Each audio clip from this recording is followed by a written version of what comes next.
bait, Karma. I love it. Let's get into existentialism. Starting right now. Thanks a lot, man.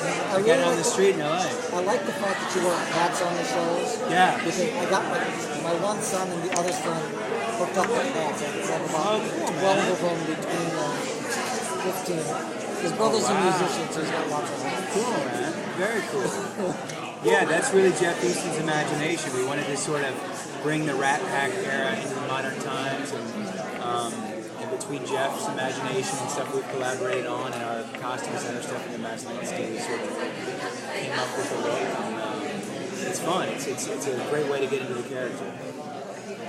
The character on the show seems very comfortable talking about a number of subjects, especially like art and all these other things.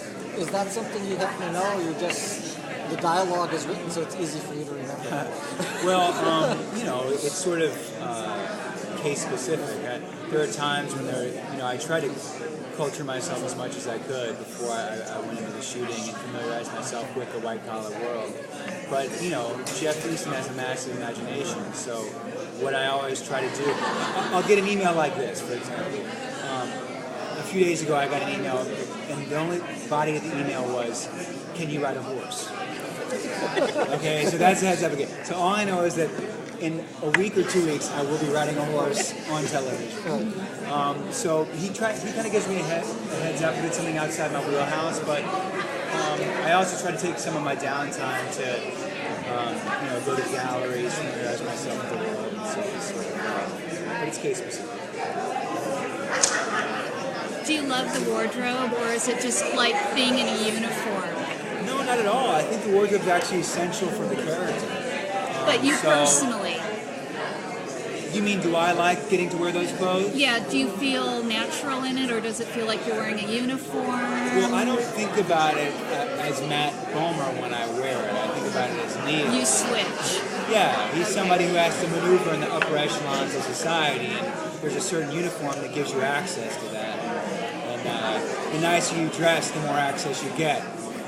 That's one thing I've noticed about it is, a lot of times I'll be shooting and I'll run into a restaurant or whatever on a break, and people treat you differently when you've made that kind of an effort to dress. So to me, it just informs the character. I'm a t-shirt and jeans guy myself, but I've definitely taken some notes from Neil over time. It's rubbed off on me. But at the end of 70 hours of being Neil every week, I want to just go home and put on a t-shirt.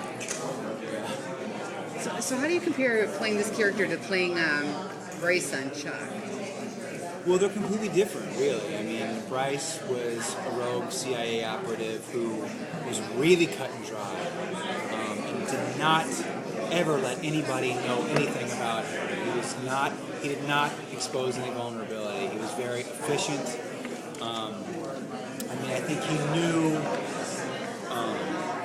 knew he loved Sarah Walker, but even that was sort of a work-based thing. It was like, the CIA are all encouraged to be incestuous as it is. So, and Neil's got the suave, hyper-intelligent, but he's very roundabout in getting what he wants. And whereas Bryce had a tendency to go directly at a problem, Neil can kind of maneuver his way. He's a little bit more serpentine in getting what he wants. And he also has a real Achilles heel and a sloppy romantic life. It's a real flaw. It sort of rounds him out a little bit more than we ever got to see with Bryce. Can you steal an autograph from